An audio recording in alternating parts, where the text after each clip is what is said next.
Bookie Beatdown coming at you. Paul, Cody, UFC 318 from Nowlands, as they like to call it. Some complaints out there about this card. And I would say that those people who are complaining about this card are filthy casuals. There's not a real belt on the line. The BMF belt doesn't mean anything, but like I see a lot of violence. I see a lot of fun matchups. I'm going to enjoy watching the hell out of UFC 318. Do you have any thoughts before we get into it, or should we get into this, the trilogy of two absolute first ballot Hall of Famer legends, violence legends in this sport? Yeah, this is an incredible fight in that it's the third time that they're meeting, but when you look at this card, it's very heavy on favorites, and that most of these favorites should, in theory, do their job and come through, but at least with this main event, it's a 50-50 fight, and I do fully understand that. How is Dustin Poirier going to lose his last dance at home in Louisiana versus a guy that he's already beaten twice? So yes, I think that the narrative on Dustin Poirier winning this fight is live. It's live. He's beaten this guy twice. Max Holloway tends to struggle against good technical boxers. Not so much guys that have great ground game or guys that can kick, but like good, solid, fundamental, tight technical boxing has always given him troubles, and Poirier does exactly that. On one hand, you've got a Dustin Poirier that's 36 years old now. He's already announced his retirement. This is his last fight, which is never a good sign. His body's breaking down a little bit. He tore his ACL in his last fight. So, yeah, where is he at? And then the flip side of that with Max Holloway, he's 33 years old now, but he's coming off his first career KO defeat against Ilia Topuria. Yeah, it's the best guy. Yeah, it's one of the guys that's now in the GOAT conversation, but all the same, he's coming off his first knockout loss, and we all know that Dustin Poirier can absolutely crack. So there's a lot of great ways that you could break down this fight, and you can make a very strong, compelling argument for both guys. To me, I keep coming back to Max Holloway, and the reason I say that is, yes, he's 0-2 against Poirier, but like anything, one guy gets a little bit older, eventually you are going to catch up to him. I'm not saying Poirier is done by any stretch, but he's announced after this fight that he is walking away. You look back at his last two fights, he's noticeably a lot slower. His timing's not quite as good. Benoit St. Denis putting it on him, but St. Denis had a staph infection that night, slows down. Poirier capitalizes. He jumps into the dream fight with Islam Makhachev, and he looks a lot slower in the fight. So it's just father time coming in and naturally taking over. Flip side to that, Max is not looking to retire. Max at the very least has got 2 or 3 more years in him to fight top contenders. You don't just walk away from the sport if you're still capable of beating the best guys in the division, and Max represents one of the best guys in the division. So why would you just walk away? Because this is it, man. One last big payday, fight for a cheeky BMF title. It's not a world title, but it's still a way to say that you're fighting for a title on your way out. Maybe get it strapped on. They're going to put it in Louisiana. How could you turn that down? That doesn't necessarily mean you're at the top of your game. So Max is just a little closer to being in his prime. First time I saw Chuck Liddell fight Tito Ortiz, it's like, okay, Chuck beats Tito 9 out of 10 times. The second time he fights Tito Ortiz, Chuck beats Tito 10 out of 10 times.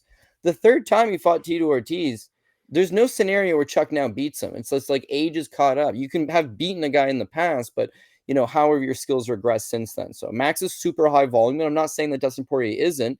I just feel like it's going to be a numbers game. Poirier, because of the ACL strain, tear, because his body's a little more banged up, I don't see him shooting takedowns. He may try to pull on the guillotine choke. Why not? Imagine finishing this fight, pulling on a guillotine in your hometown. It'd be a storybook ending. Mm-hmm. But it's not exactly the greatest game plan. So I do think it's largely going to be striker versus striker. It's going to be a volume game. Max, even though he just got knocked out, watch back that Topuria fight. He's doing really good until he gets knocked out. I think he's still at the top of his game, whereas Poirier, still a dangerous threat, still very capable of winning this fight. If for whatever reason it does go 5 rounds, maybe he gets the judge's nod in his hometown. I just feel like Max is maybe just like ever so slightly not as regressed as much and probably squeaks this thing out. So on a personal level, I do have Max Holloway to win this fight. But of course, I can see arguments for either side, and I'm not going to fault anybody that takes a shot at the diamond in his last career outing. But Paul, you and we never back fighters that are announced a retirement before a fight. Last week it was Lauren Murphy. This week it's Poirier. Are you taking him? I don't know. I haven't taken him yet, but I will say that I'm not really looking at him as like a retirement fighter, to be perfectly honest. You see the videos of him, his training. The guy looks like he's in the best shape of his life. He may or may not have already got on his post you saw their post UFC program, because he is looking absolutely diesel, skipping some rope on the clip that I saw there. Obviously, he's preparing to cut, everything like that, so he's going to look super, super jacked. But I don't know. I don't really like the Makhachev fight, like holding his own against, at the time, the number one pound for pound guy in the world.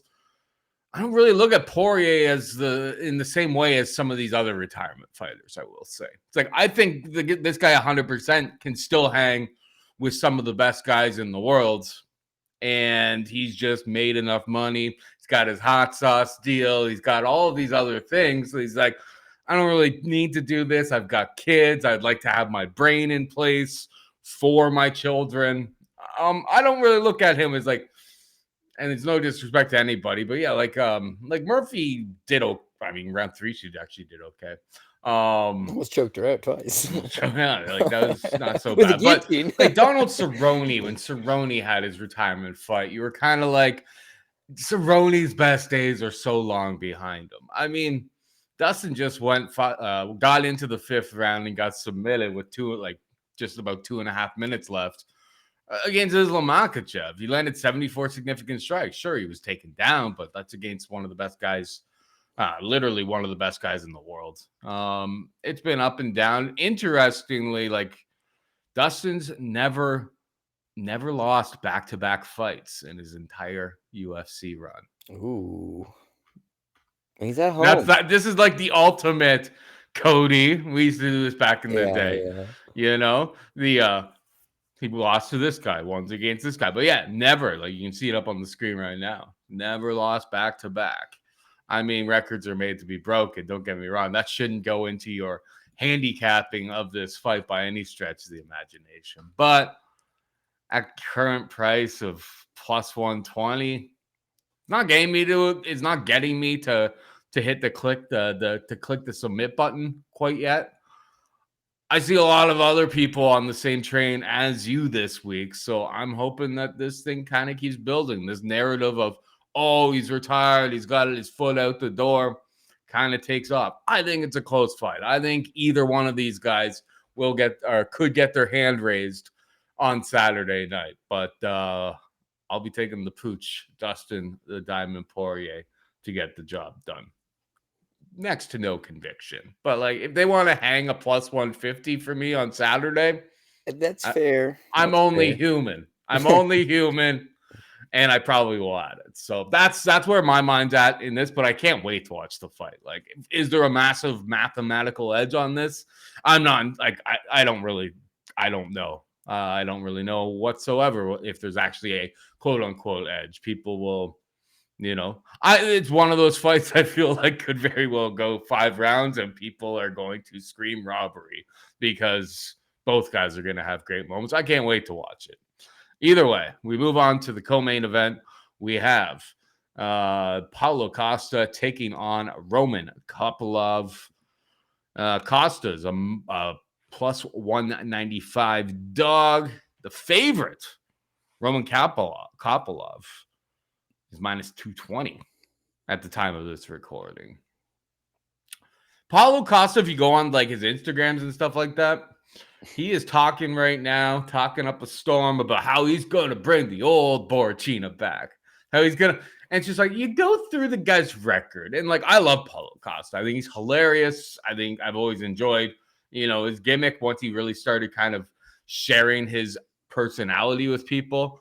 I'm on board, but it's like, let's face it, his first 4 fights of his UFC career, the old Borrachina, the guy who was knocking everybody, Gareth McClellan, Olawale Bengbase, fat Johnny Hendricks, and then Uriah Hall is like pretty mid. Like, he was a tough out, but a very middle of the pack, middleweight, a fringe top 15 guy. Yoel Romero performance was great. That was just an absolute war. That was great. And ever since, I think, like, I don't know if there was ever a old or new Paulo Costa. I think that this is the same guy. It's just that his level of competition went all the way up. And once he got up to the top of the mountain, he wasn't really able to compete. Maybe he stopped taking things as seriously to a degree, but like I'm not buying into some like rejuvenated, remade Paulo Costa in this fight. That being said, the current price tag of like 2-1 dog, like you go through. I think that Roman Kopylov is faster on the feet than him. Grappling, I'm not entirely sure it'll even come into play by like at all between the two of these guys. Like Kopylov's not much of a wrestler. He took down Cesar Almeida, but it's like I'd be pretty surprised if he could do that to Costa. If anybody's going to be spamming takedowns, I think it would be Costa. But if it's new Borrachina, he's coming out there, he's going to be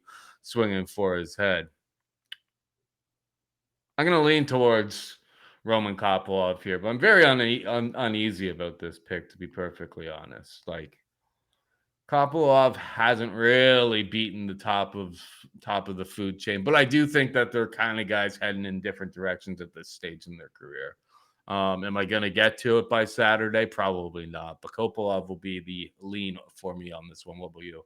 Yeah, this one's a hard fight to make a prediction on simply because I don't think Kopylov should be a 2-1 favorite. Paulo Costa appears to be washed in the sense that he just doesn't take it seriously. You mentioned the war with Yoel Romero. That made him a star. After that, it was all about talking the good game online and promising the old Borrachina to be back. And he's got the mystery juice. And what's in his special juice, Paul? And is the guy on steroids? It looks like he's on steroids, but he's passing a drug test. And he's a great character, but I think I'm echoing a lot of the same sentiments as you. I don't see the improvements to his game. On one hand, he's a high volume striker. He landed 158 against Sean Strickland. He landed 163 against Marvin Vettori, 118 against Yoel Romero. On the other side, it seems like he's just feinting the whole time and actually not throwing strikes. He's a 50-50 guy. When he is motivated and he is on, he's got amazing durability. I guess Adesanya made him look super foolish, but outside of that, it's like he can take one hell of a punch. He's generally marching forward. That night too, by the way. Drinking wine that's my problem with him being a 50-50 guy. It's like he can be real competitive. He can also be an absolute idiot and just mail in the performance. And it's the tale of two fights. The right before he fought Izzy was the Yoel Romero fight, possibly a fight of the year contender, where he walks through hell. He gets dropped. He drops Yoel. It is a crazy back and forth fight, very high pace, lands tons of fights. His very, very, very next fight, he's fighting for the title, and he just stares at Izzy. I have a superior striker who's longer than me and faster than me and wants to fight exclusively from the outside and pick me apart. I am capable of walking through the pocket. I'm capable of making hell happen. And he just chose not to do anything. It's a mindset thing. If he wants to fight, he wants to put himself in harm's way, he's a threat. If not, he just kind of goes through the motions. He feints a lot. He walks forward, but there's no substance. He's not throwing. Now, him versus Sean Strickland, it's a split decision. But if you watch it, I don't know how you come to the conclusion that Borrachina won the fight. It's like he's just allowing Strickland to constantly lead the dance. Him versus Robert Whittaker. Now, Whittaker's as good of a striker as you're going to get, but it's like he just gets mesmerized by these guys that want to fight long from the outside and have some footwork to evade him. He's generally plodding forward, flat-footed, sits down on his punches, and he's just like doesn't kill the distance or cut the ring off all that well. So in theory, Roman Kopylov, who fights long and has good volume, is going to give him some serious problems. You talk about Costa having eclipsed 100 significant strikes 3 times in his career.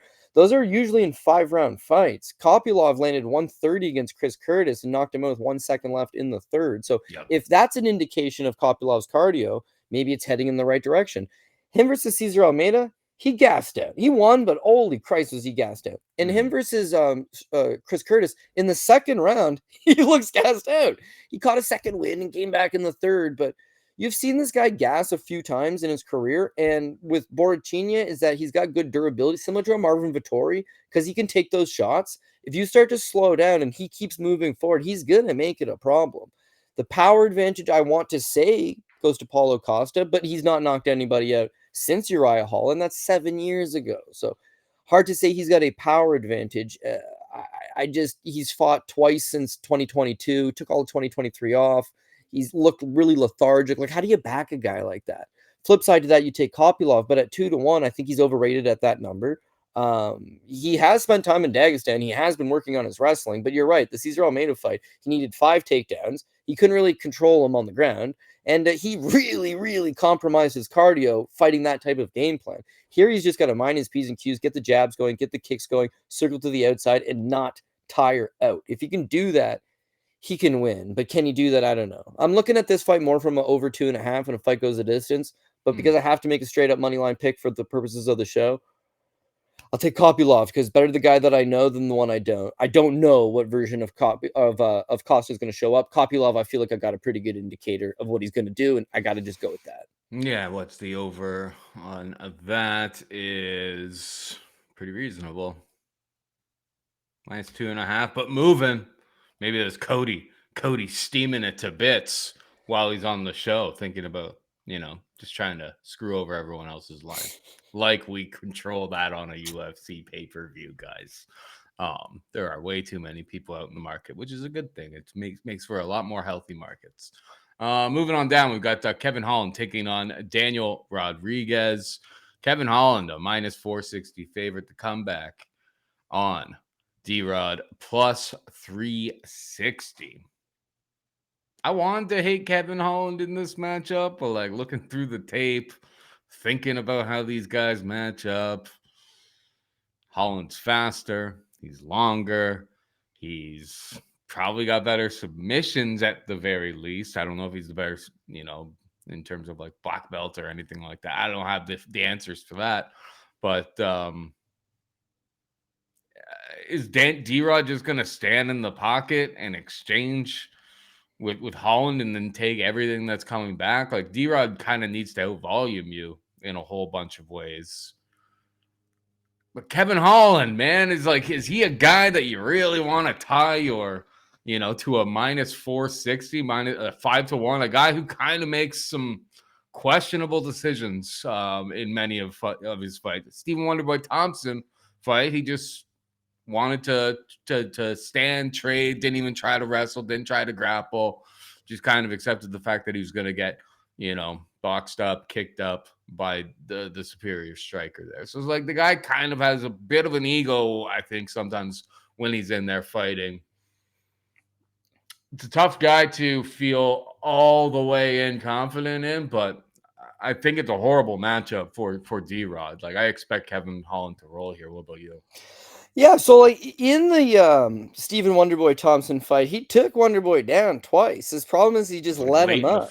Yeah, but he just lets him up because he's more inclined to be like, let's have a fun fight that the crowd's going to enjoy. And so, yeah, that is his problem, is you're betting him at nearly 5-1, and he is very talented. He beats D-Rod in every department. Better striker, faster, long. Paul mentioned everything. He's actually better than him in every department. But he's also kind of like we saw with Chris Curtis last week. He may just smile and have a good time and shake his head and go 1-for-1. And whereas Kevin Holland has excellent volume, that's the one area that D-Rod might be able to keep up pace, is that he lands over 7. Well, he averages over 7 significant strikes landed per minute. His last couple fights, him versus Ponzinibbio, he finished him early in the third, had landed 66. But prior to that, Alex Morono, 123, Kelvin Gastelum, 127. Him versus Kevin Lee back in the day, 120. Him versus Mike Perry, 129. He's a volume guy. And so if Kevin Holland doesn't knock him out, and I really don't think either guy's going to really try to take the other man down, then it might just be a battle of both guys landing 100 significant strikes, and then maybe it's close fight. But yeah, tape doesn't lie. When you look at it, it's like, well, Kevin Holland has a reach advantage, and he's faster. So his punches are going to get there first. And whereas D-Rod usually swarms these guys with superior volume, that ain't going to happen against Holland. Holland's got the power advantage. I think he could really hurt D-Rod, whereas D-Rod not likely going to knock Kevin Holland out. Exploit Holland's takedown defense. Well, easier said than done. And then beyond all that, this is Kevin Holland at 170 pounds. Like, that's where he's at his best. He's been good, yeah. The dudes that exploit him at 185, where they can take him down and hold him down. At 170, it's much, much tougher task. You saw him out-grapple in a lot of ways, out-grapple Gunnar Nelson. Yeah, he got taken down, he got put in some bad positions, but, I mean, more than held his own. The Mikey O fight, he grabs the armbar after getting briefly knocked down. And more of a slip than a knockdown, but they're both black belts, but I do feel like Holland's the better grappler as well. So he's got multiple ways to win this fight. But I think standing and trading and just beating him to the punch, landing the higher shots, talking a little shit here and there, but backing it up more than anything, that's going to allow him to either get a late finish. That Darce choke is always on the table for Holland. He hurts you, or he gets you in a bad spot, or you take one bad duck and he grabs a hold of the neck. He can put you away. And flip side to that, I think he could probably also knock him out. So Holland's one of these guys that I'm going to have to trust this week. But yeah, sometimes he just throws the game plan out the window to have a good time, and that I would love to not see be the case. Last thing I will say is that D-Rod sometimes does, go put up big volume, but he's fighting Alex Morono. He's the Kelvin Gastelum fight. When he gets put in there against superior strikers, he generally gets figured out pretty quickly, and I do feel like Kevin Holland is that superior striker. So, sign me up for the Trailblazer to get the win in Louisiana. Yeah, I'm in agreement. It's just always Kevin Holland minus 460 goofing around. Bobby Green, same shit. Yeah. Like it doesn't. That's the only concern. But like everything that you look at and think about, and how you think of these two guys matching up, just seems like this is a great matchup for Kevin Holland at 170, 81-inch reach at 170. And like Brazilian Jiu-Jitsu ability off of his back. Never been the greatest wrestler, but it's harder to wrestle him at 170 because obviously he's enormous. So there's a lot of great things going for him in this weight class. So yeah, it's a great matchup for him. Almost beat Jack Della Maddalena, who's the current champion. So like at 170, he's a problem. D-Rod is a gatekeeper. So I'll take the real contender over the gatekeeper. Yeah. Big mouth. Just go out there and perform. That's all we're asking. Do your best. No, not too much messing around, unless you got him like really dead to rights. Because I do trust Holland's chin that even if things get a little bit squirrely, it's just like you're probably not knocking out Kevin Holland. D-Rod's probably not doing that at the very least. All right, we got Dynamite Dan Ige taking on Patricio Freire, minus 220 for Ige, plus 185 is the comeback on Freire. Your thoughts? Yeah, so this feels trappy to me. I mean, I think the obvious play is Dan Ige. Dan Ige is a bona fide, he's not a contender, but the gatekeeper to the stars. He's got very fast hands. He's fought in all the best guys. He always gives a good account of himself. His wrestling's not great, but it's certainly serviceable. His durability's there. His cardio's there. A little bit low output at times. But again, what's there not to like about Dan Ige? He will quite literally fight anybody, anytime, anywhere. So, I mean, there's a lot of admirable qualities. Flip side to that, you got Patricio Freire. And there's a narrative here, okay? The Bellator champs that come over to the UFC, they're not doing so good. Him included. Him versus Yair Rodriguez, and you and I both were on Yair Rodriguez. Yair made him look foolish. And then furthermore, Patchy Mix comes over, tons of hype on him, and Mario Batista makes him look foolish. So the Bellator guys are getting a bad rap, and the UFC is notorious for this. Your first fight in the organization, it's a bad fight. It's a bad fight stylistically. They just give you the worst stylistical clash for you. Patchy Mix, you're an excellent grappler. Okay, we're going to give you Mario Batista, who's just stifles grapplers, man. He's a very good counter grappler. And in the case of Patricio Freire, we're going to give you a guy that's 5'11" who throws a super high arsenal of rangy kicks. It's just a bad stylistical clash. This is a much better clash for Patricio Freire in that Dan Ige is 1 inch taller. He does have the same reach as Yair Rodriguez, but Yair Rodriguez uses his kicks a lot. That's what makes him long, whereas Dan Ige mostly wants to stand in the pocket and exchange with you. If you're Pitbull, who you came in as a legendary champion, you fought in Bellator at 3 weight classes, you knocked out Michael Chandler at 155 pounds, he's got all these known accolades, and you're Pitbull. And after that fight with Yair Rodriguez, the kids on the street, Paul, they're calling him Shitbull now. And you don't want that for your reputation. So he realizes that he can't just stand there and get complacent and stand with them. He's got to go and let people know who he is and remind the public that he's worth it. And for the UFC, they're paying this guy a lot of money. They want a little bit of cash return. So I think he's going to be extremely competitive with Dan Ige. And that Dan Ige is not a volume puncher. He's got fast hands. He's got some big power. But if Patricio can navigate those waters, I think that equally he's as good, if not maybe a little bit better of a striker than Ige. In terms of the grappling, probably about 50-50. No real advantage. Wrestling, Patricio doesn't really wrestle, but I almost feel like he's physically stronger than Ige.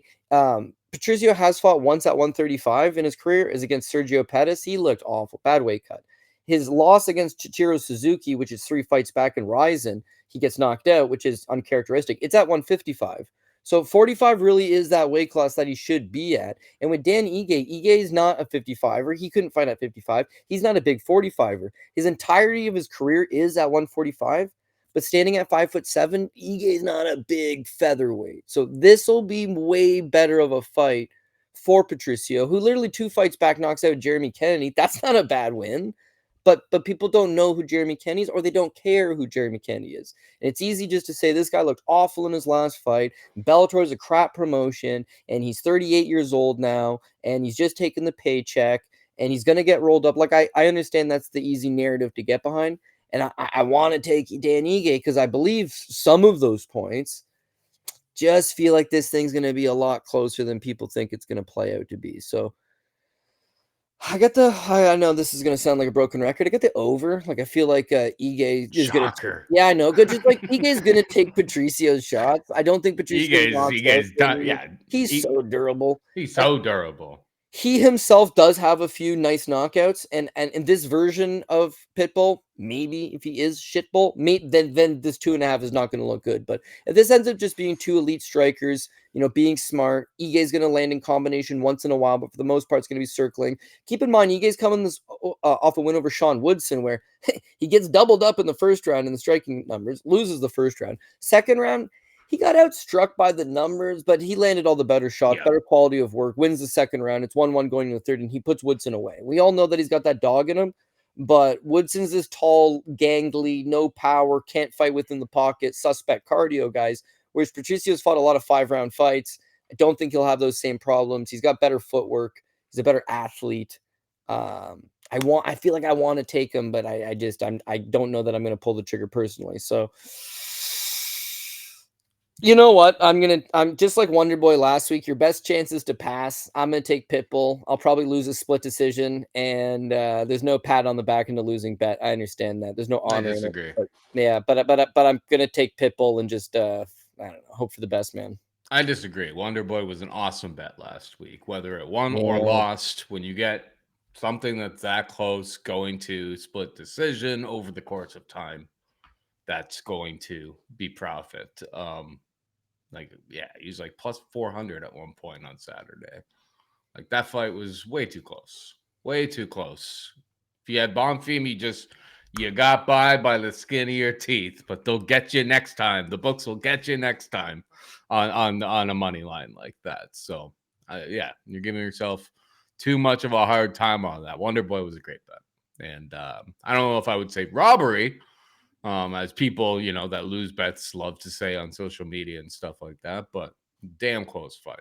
Could have gone either way. And could have gone either way. 50-50. There's no shame in that when you got a big plus money ticket. That's like kind of the root of everything I try to do, and sometimes it doesn't work out. Sometimes it does, and when it does, it goes off. Anyway, we got Daniel Zellhuber taking on Michael Johnson. Zellhuber minus 600 favorite to come back on Johnson. Plus, I guess I never actually said I have Ige as well. Basically, did you take Pitbull? Yeah, I feel like I'll take Pitbull because I got a lot of favorites on this card. At some point, I need to shake a dog loose. So PRP. I'm gonna make some crazy predictions. It could get switched, maybe. Yeah, I'll be scooping some dogs at some other point, maybe later in the show. But I'm leaning Ige. I don't know if there's I see a lot of the points that you make there, but not entirely sure how to go about it, to be perfectly honest. His KO prop seems a little bit too short. I'll probably have Ige in like some small parlays and stuff like that, but like nothing too crazy this week from that fight. I don't know if there's very much meat on the bone at minus 220. Minus 220 is the worst on market right now. There's minus 200s and stuff like that, as you can see on the odds board that we have up there. Daniel Zellhuber, Michael Johnson, minus 600 for Zellhuber. The comeback on Johnson, plus 425. Who you got? Yeah, well, we talk about situations like this all the time where it's like if fighter A was 2 years younger, and even 3 years ago, he would kick fighter B's ass. But it's like you got to look at them where they're at right now. I think Johnson, a couple of years ago, beats up Daniel Zellhuber, and that he used to be like a very frontward fighter, constantly coming forward, constantly putting pressure on you, constantly landing, constantly causing you to fight off your back foot. Zellhuber just doesn't seem to like that. He's talented. He fights long. He's got a good jab. He's capable of high volume. He does got some little wrinkles of sometimes once in a while, like little glimpses of brilliance. But for the most part, it's like he's prone to getting set on his back foot and getting out muscled a little bit, getting it worked a little bit.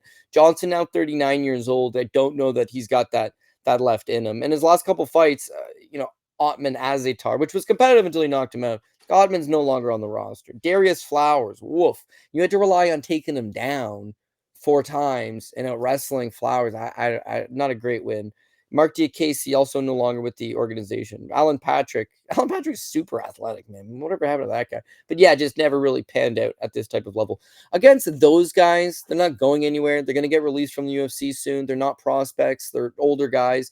Maybe he's still capable of throwing that big performance in, but I do feel like this stage he's a little bit slower. His reaction time isn't quite there. His power, although used to be his real trademark calling card, crazy that he's on the same card as Dustin Poirier. This is a guy that once upon a time knocked him senseless, and now he's taking on these young up-and-comers in fights that are floating under the radar. So Johnson's always been a fan favorite of mine personally. He's got a very entertaining fight style. You do see him losing a step here and there, and I do think that he's prone to getting it worked. I go back to the JB Malarkey fight. Even though he had a lot of high spots, the longer that it goes, he just doesn't really have that zip in him. So with Daniel Zellhuber, keep in mind, this guy's 3-2 in the UFC. It hasn't been all that pretty. Loses his debut against Trey Ogden. Albeit that's 3 years ago, and it's his UFC debut, but it's a pretty bad look. Lando Venata, he knocked down, but it went to decision. Francisco Prado, didn't knock him down, went to decision. And then that Esteban Ribovics fight, he scored a knockdown. It was a really good fight. It was on that UFC Noche, and it was an awesome back and forth fight. But yeah, again, a guy that's going to move forward, sit down, walk through his punches is going to give him all types of problems. Johnson a couple years ago is that guy. Johnson now, I don't think is going to walk through these punches, and I don't think he's going to keep up that same level of output. So now his win condition is reduced to, I got to knock this guy out. I've had legendary power. Power's the last thing to go. Hit this kid and put him away. Yeah, but he's Mexican, and he's got a really good chin. He's Mexican. Yeah, so like your win condition has been largely reduced in my books. This kid's young. You can look back at performances and say, look what he's doing here and look what he's doing there. He's young. He's improving fight to fight. Johnson is not. Johnson's not adding a new tool to his toolkit. He's not adding some new style. He's not getting different looks. It's mostly, you know what you're getting yourself into. So it's still a dangerous fight. It's still a competitive fight. But I do think either he catches Johnson at some point or he just outworks him, tires him out, and then secures this thing by decision. So I will take the golden boy Daniel Zellhuber to get the win. Yeah, I wouldn't be surprised by like a Zellhuber by sub type of situation. I just looked at the prop; it was shorter than I really wanted to stomach myself. It was like plus 400, and I'm like, no, thank you on that front. But agree with a lot of the points there. It's just like that Ribovic fight. I'm not entirely sure that that Johnson could really stand in the pocket and like take all of that punishment that Ribovic was able to, that was an absolute war. One of the best fights of the year, a very unsung kind of fight that probably did get the accolades. I don't know. I don't watch any of these MMA awards. Maybe it got all the accolades, but I doubt it. It was on the UFC Noche card. Like that was, that's one of those great ones when you're watching tape, going back, you're like, this was awesome. It's as good as I remember it being. But yeah, I don't know if this iteration, I backed Michael Johnson because he's been like kind of continuously underrated in the market in a bunch of these fights. Like he was like pretty short favorite. Correct me if I'm wrong. I believe he was a pretty short favorite against like Darius. Yeah. Minus 150 against Darius Flowers. And you took him down. Where was this elite striking there? He was like, nope. This guy's 4-11 as a pro boxer. I better use my wrestling. Junior college, what's up? All right, it did close pretty wide against Ottman as Atar, but once they found out what was in the bag from Ottman, he didn't have much to offer anymore. Unless they took Not saying, but I'm saying Carlos Diego Ferreira is a tough out for anybody. And D1 Diakese didn't even get to get the D1 going. Was not really able to wrestle there, and that was another good fight for Michael Johnson. He's a tough out for sure, but Zellhuber is able to put up big volume. I think his durability is, basically like untouched at this point. He eats big shots, but I believe he hasn't even been knocked down in his career. I was just scrolling through his stats. No, he got knockdowns against Lando Venata and Ribovic. He had 156 big shots from Rivovich, 90 from Prado. He hasn't been knocked down. So it could be a little bit closer than the line indicates. Don't get me wrong, but I'm with you. I'm not stepping in front of Zellhuber in this spot, despite the minus 600 ticket on him here. Moving on down, we got Vinicius Oliveira taking on Kyler Phillips, minus 153 for Vinicius.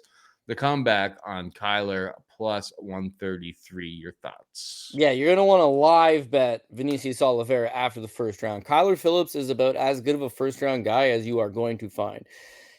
And then he fades off. Like, it's a cardio issue. I personally think he don't got no dog in him, and he's taking on the lock dog, who I don't want to say he's a lock this week. It's going to be a tough fight, especially early.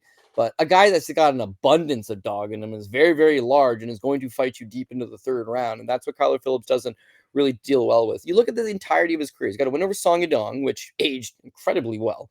First round, he's all over Song Yadong. Second round, it's closer, but he wins. Third round, he's done, dude. He's on fumes. He survives and wins the fight, but the third round's awful. Then he gets Rolian Pava. You'll remember this fight. Yeah. Rolian Pava's a flyweight. He 10-8s Pava in the first round, at least on one judge's scorecard, but that's what screwed him. It should have been on all the judges' scorecard. He outstruck him like 42-7, knocked him down, took him down. It's a beat down against a flyweight, big flyweight. Second round, he's gassed. You can't take him down anymore. He loses the second round. He loses the third round, and he ends up losing a majority decision because only one judge gave him that 10-8 in the first. Excellent first round, immediately fades off. His fight with Rowdy Barcelos, he knocked down Rowdy Barcelos in the first round. He lost the third round on 2 of the 3 scorecards to Rowdy because he gassed out. And then his last time out against Rob Font, it's much of the same. He won the first round on everyone's scorecards. He took him down. He controlled him. He tripled him up in the striking numbers. Second round, he did get a takedown, but you see he's shooting from really far out. That explosive kinetic speed that he usually has, fast twitch muscle guy, goes 0 to 60 like nothing. Once that wears off, he's not good. And he doesn't like getting hit. I suppose no human being likes getting hit, but that's where it comes down to that dog in you, is that once he starts getting touched up, tasting the power, tasting a little bit of blood in his mouth, these takedowns get more and more desperate. They get less frequent. The control time that he's able to get out of them just isn't worth the juice that he's really having to spend in order to complete them. His striking, although in the first round, he's so explosive. He's got a nasty elbow he puts over the top, a nasty shuffle left hook. This guy's dynamic and versatile for one round, and then that's it. So I think that Vinicius is a good bet, and I will have him pre-fight. But I think he's getting taken down in this first round, probably losing this first round. Second round, it's going to be infinitely harder to take him down. Therefore, they're going to have to stand. Vinicius is either going to knock him out in the second round, or he will win the second round, making it 1-1 going into the third. And then Vinicius is either going to knock him out in the third, which I do suspect to be the case. So look for a round 3 KO prop for Oliveira. But beyond that, if it's 1-1 going into the third, that is Kyler Phillips' worst round by far in the vast majority of his fights. Vinicius should take him there. Phillips is not old. It just doesn't seem like it's a problem in his game that he's able to correct or fix or address. It's just really the same level of cardio every time out. Now for Oliveira, this guy's big, 5'9", 70-inch reach. How he makes the weight class, not entirely sure, but you go back 3 fights ago to Bernardo Sopai. Sopai took him down 3 times. That's not a great look. Once Sopai tired, it was a knockout of the year contender with that flying knee, like damn near killed the man. So you know he's got power and that he can translate it later into the fight, which will be key here because I can see him doing it again. The Ricky Simone fight, it's almost as if he realized guys ain't going to want to strike with me no more. I'm going to work on my wrestling. And in that fight, Ricky Simone goes 2 for 11 on takedowns and gets 31 seconds of control time of the 2 takedowns on 11 attempts. His last time out against Said Nurmagomedov, Said goes 1 for 9 on takedowns and got 58 seconds of control time. So on 9 takedown attempts, if this guy's addressed getting taken down, oh my God, he's going to be a real problem for guys. I do think Phillips' wrestling and his athleticism and his speed and his power early, it'll be like the Sopai fight. He will get him down. You know, Ricky did get him down. Said, I suppose, got him down that one time. But the amount of energy that you are going to use in order to secure those early takedowns, when you do not finish him, and the second and this third round start getting underway, that's when I think it's going to be real problematic. So you can look at Vinicius from the regional scene. He fights Ali Taleb. He don't look all that good. And then how he's progressed since then. This guy's made a whole lot of improvements. I really think he's coming into his own. And he's like He's kryptonic to a wrestler. He's an excellent counter wrestler. If your game plan is come in and take this guy down, he's proven against Saeed and Ricky Simone in his last 2 fights that he's got the goods to stand you back up, tire you out, and then test that durability of yours and hopefully try to put you away. So with Kyler Phillips, once he starts questioning himself, it's going to be a problem because Lock Dog's a big guy standing in front of you, coming forward, putting on pressure, eventually gets the win. Live betting opportunity for Oliveira. I'll also just take him straight up as the pick. And yeah, if you want to get cheeky with it, you can go buy KO or you can go buy 3rd round KO, depending on what your book's offering as a price. But the money line's actually pretty good, and the live bet will be even better. So that's kind of how I would largely want to invest on this one. Yeah, no, I love Vinicius in this fight. To be perfectly honest, I'm not entirely sure that Kyle is going to come out here and try to wrestle. It seems that way, but it's like if you know at this point that you can't really, do a 3-round wrestling clinic against anybody without gassing yourself out, then you should probably stick to the spinning kicks and everything like that. It'll be competitive early, but I expect Vinicius to kind of take over late. If it goes to the cards, could be a lot close, could be super close, could be splitty type of situation, but Vinicius is the side for me as well. We got Brendan Allen taking on Marvin Vettori. Brendan Allen is a minus 205 favorite. The comeback on Marv plus 175. We got. I'm really tempted to take Marv, but again, it's like Brandon Allen's one of these guys that, in theory, should win this fight and probably wins this fight. Plus, he's from Louisiana and he's going to have that hometown rub, and they'll certainly be behind him. But like, he's more of a 50-50 guy, so you have to determine what's the price point that you're willing to pay on a guy like that.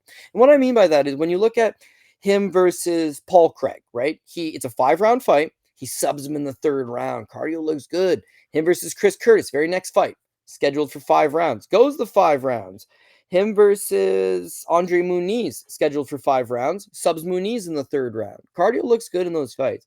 His last 2 fights, it ain't the case, man. He gasses out quick. Mm-hmm. Now, there's an excuse to be made in the Nasruddin Imavov fight because he really didn't want to fight him in France. He didn't want to fly over there. They said that they got blood tested once they after weigh-ins, which kind of messed him up a little bit. He had a whole bunch of excuses. He still won the 1st round against Imavov, and then he just fades off after that. No cardio in the 2nd or the 3rd. Just fought Chris Curtis for 5. Subbed Paul Craig and Andre Muniz, 2 highly accredited black belts, in the 3rd round. And yet, 1 round against Imavov, he's tired. Well, I chalk it up to him going to France. But then the last fight against Anthony Hernandez, not that, we don't love Anthony Hernandez. He's an absolute cardio machine, but Brandon Allen probably did win the 1st round against Hernandez as well. In the 2nd round, he's tired again. The 3rd round, he's tired. So this fight with Marvin Vettori is like, it's not that Marvin's a world-class wrestler or grappler by any stretch, but like, he's a cement head. Guy's hard to put away. He constantly in your face. He can throw up high volume if needed. His defensive wrestling isn't bad. Yeah, he's been taken down by a couple suspect guys, such as Jared Cannonier, taking him down 4 times on 6 attempts. Robert Whittaker can wrestle. Paulo Costa has only taken down 2 guys in the UFC, one of them being Marvin. Gave up a couple takedowns to Jack Hermanson, who can wrestle, so that one's all good. I don't know. He still shows off a 69% takedown defense, but like, if he's getting taken down by Brandon Allen, that will be Allen's path to victory, is that he can get this early takedown, ride up some control time, hold on, 2nd round, maybe get another takedown, ride up some control time. I'm not going to call him a wet blanket, but his best path of victory is usually when he can just take guys down and control them. Sometimes he gets a little eager and goes for the submission, but if he doesn't and just doesn't put himself in harm's way, I think he's got the tools to just neutralize Vettori. The flip side to that is if the crowd's hungry for blood, yeah, you're the local guy. But if the judges are looking for damage, Vettori's got a better gas tank. He's got better durability, probably better striker. If he can just hold him up, if he can, similar in ways to Oliveira versus Kyler Phillips, if you can just stuff more takedowns than not, keep this fight standing, wear in this guy's gas tank, Allen kind of falls apart the later things go. And keep in mind with Brandon Allen, it's like he's lost his last 2. The Chris Curtis fight, he won a split decision against a welterweight, and against Paul Craig. Well, Paul Craig's not good. Bruno Silva's depressed and cut from the organization. Andre Muniz, what's going on with him? Jocko's been released. Jacob Malkoun, my boy, arguably lost that fight, if we're being honest with you. It's not as clear.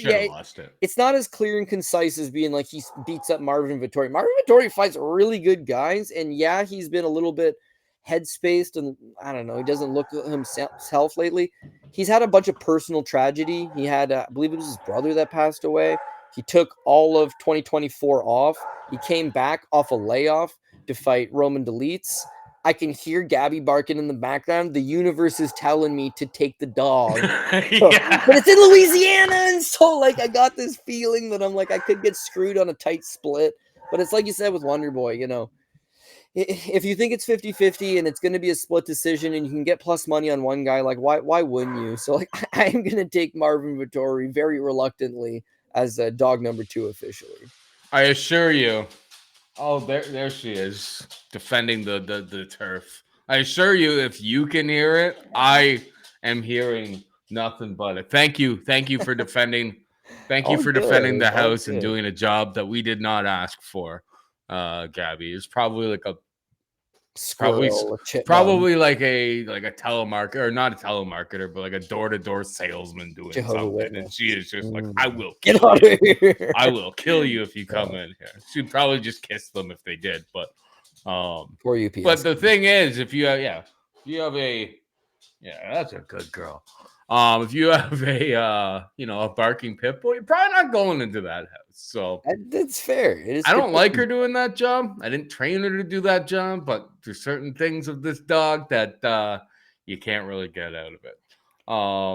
They're just, in their nature that they're like, this is my turf and I'm gonna defend it to the death. So yeah, good Gabby. But yeah, the dog was barking, so Marv throws a lot more. Horrible performance last time out against Delites. I don't care what the stats say, but I really struggled to get to Brendan Allen, and I do think I'm taking too many favorites here, so slightly into the dog, Marvin Vettori for myself this week. But he's such an asshole. Maybe I'll just wait till live. If he gets his shorts on the right way, then we'll know we're off to a good start. Dumb. So do the dumb person, yeah. If you're gonna be dumb, you gotta be tough, right? And so he is tough. He's about as tough as they come. He's about as tough as they come. But like, classic example of how dumb Vettori is like him versus Costa and the lead up to that fight, and Costa game. Like, if you're getting outsmarted on fight week to not have to give part of your purse for this asshole who's about to miss weight, he's admitting early in the week he's gonna miss weight. You could have collected half of his money, and he just got completely played and didn't have to. If Paulo Costa is playing you like that financially, you don't have it all up here. That's all I'll say. But the chin is great. Hasn't been subbed in his UFC run. I don't think Brendan Allen is some great, positional control wrestler by any stretch of the imagination. He'll probably do pretty well. In round one. Maybe he'll have some success there. But yeah, Marv just throws so much more. I think he's a very fine dog at minus or plus 175. It seems like the market's kind of coming in that direction. Bookmaker has the biggest number. Yeah, interesting narrative too is that both guys will spend a lot of time at Extreme Couture, and I honestly don't know if they've trained together. I really don't. And whereas Marvin's not a power puncher, he's really not. Is that Allen's fought a couple of his teammates before. He fought Chris Curtis and Sean Strickland, who are both training partners of his at Extreme Couture.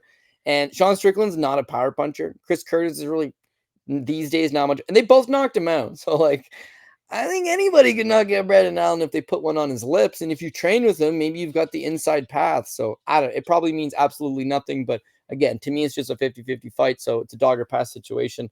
I need a few dogs. Why not take Cement Hent Marv? Yep. Do it for Italy. God damn. Maybe I'll take, if that actually is available at 2 plus 223 right now. I may take that right now. Just get it out of the way. We got Francisco Prado taking on Nikolay Veretennikov. Prado, a minus 145 favorite to come back on Veretennikov, plus 125. Prado's always pretty small for the division. I'm surprised Veretennikov's getting another shot, to be perfectly honest, after the antics after his fight against Vanderford last time out. I kind of think that like they like this Prado kid though. He's got an very very fun, exciting style. He's he's been in there with some pretty decent opponents. He's going to decision. Zellhuber, not an easy out, giving up a lot of reach in all of these kind of fights. I think that's kind of where like the big problem for him comes into play. My biggest concern with Prado long term as a prospect is like I feel like he's 23 years old. He's obviously still got some holes in his game, and he's taking so much damage that like I worry about what he's going to be like when he's 28. But and I think that this fight with Veretennikov is like he's kind of taking on somebody who's not really going to take him down, not going to wrestle him, and is at least closer to his equal in terms of abilities on the feet. I'm leaning towards Francisco Prado in this matchup. Who you got? Yeah, I'm leaning towards Prado as well. I'm not super high on Veretennikov, although Veretennikov's a straight up striker, and he may, just because he's a lot bigger than Prado, have some advantages in a straight up striking battle. So I could see the fight going either direction, but for Prado, it's weird. He's very undersized at 170 pounds. He's amongst the shortest guys in the division, and he's got, dare I say, a 69-inch reach. Yeah, 69-inch reach. 70.9 that I'm looking at here. Whatever you chalk it up to be, 5'10", 69, 70-inch reach. It's a little Giving tad it up small. to everybody, yeah. Veretennikov, by comparison, is 6'1" with a 74-inch reach, so he's going to have a 4 or 5-inch reach advantage. He's taller as well. I think that those are going to give him problems. What I don't understand is that Prado fought Jamie Malarkey at 155. He beat Otman Azetar at 155. He went the distance with Daniel Zellhuber at 155. Then he moved to 170 for the Jake Matthews fight. Now, you're still 23 years old, so unless they're like, yeah, man, this guy's cutting a ton of weight, he's got big old legs on him, he's young, and he's getting bigger, and he just can't help himself. And it's not like he's training in nowhere Argentina. He's at Killcliff. So I feel like they're like, yeah, we're just going to pack on some muscle, and this kid's going to continue to develop into this frame. You mentioned the fact that he's taking a lot of damage, and he's a young guy. I have those same concerns, but one, he's South American, man. He's going to be fine. And two, Josh Van takes a whole lot of damage in all of his fights, but he's also 23 years old, and he's from Myanmar, and they can really take a lot of damage, those guys. Burma, oof. Anyways, point being is that you're young. You're not halfway into your 30s. You've not been knocked out a couple times. Like, you're still fresh. You're still able to go out there and get it, and that's what he needs to do. He needs to stay in Veretennikov's face for what he lacks in height and in reach. He's really going to have to make up for just in sheer aggression. And I like the fact that he can put up big numbers, whether it be 70, 80, 90 significant strikes landed, is that he's constantly a threat.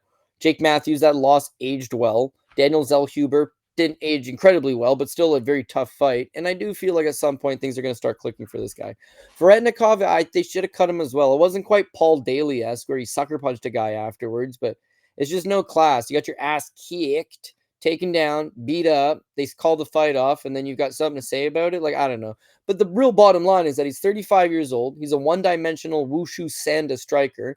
Grappling has largely been a problem of his. And then people will possibly say they thought he won the Danny Barlow fight, split decision loss, but that he won the Barlow fight. The Barlow fight's why I'm not picking him. Danny missed weight for that fight. Danny Barlow had like a real bad stomach bug, and as a result, did almost next to nothing in the fight and still won it and still touched him up with a lot of good punches. Prado, meanwhile, is a lot younger. He's hungrier. He needs a win bad. He's spending money training in South Florida.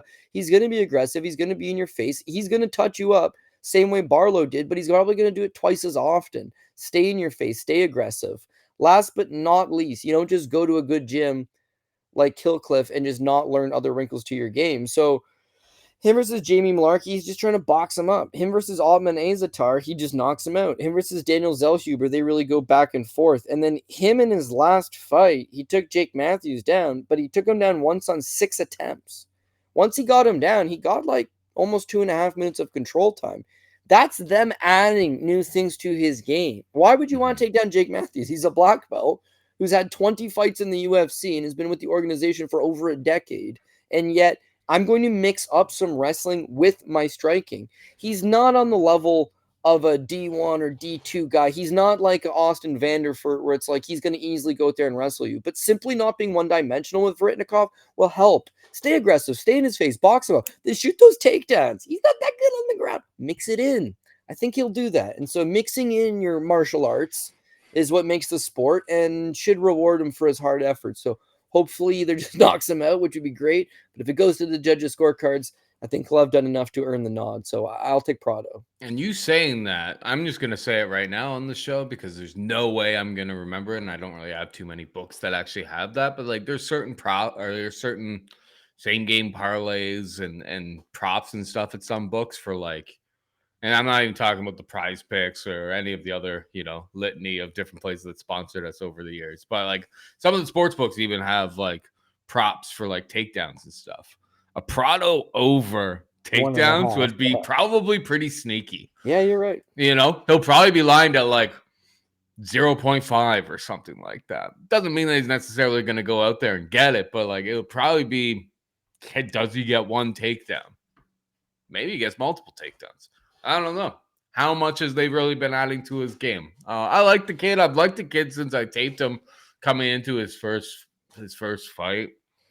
But I expect improvements every single time from him. I think you really wrapped that up pretty well. But Veretennikov's age, we know everything about him at this point. Can't say the same for Prado. I think this kid will make improvements. My only concern is he has been taking a ton of damage for like this early in his career. He seems like a kind of guy that could go back to like an LFA Brazil, get a few fights there, get a few more wins, and then come right back here when he's like 25, 26, and he'd probably be better off for doing something like that. But you're not wrong. He's here now, so let's enjoy him while he is. Next up, my main event.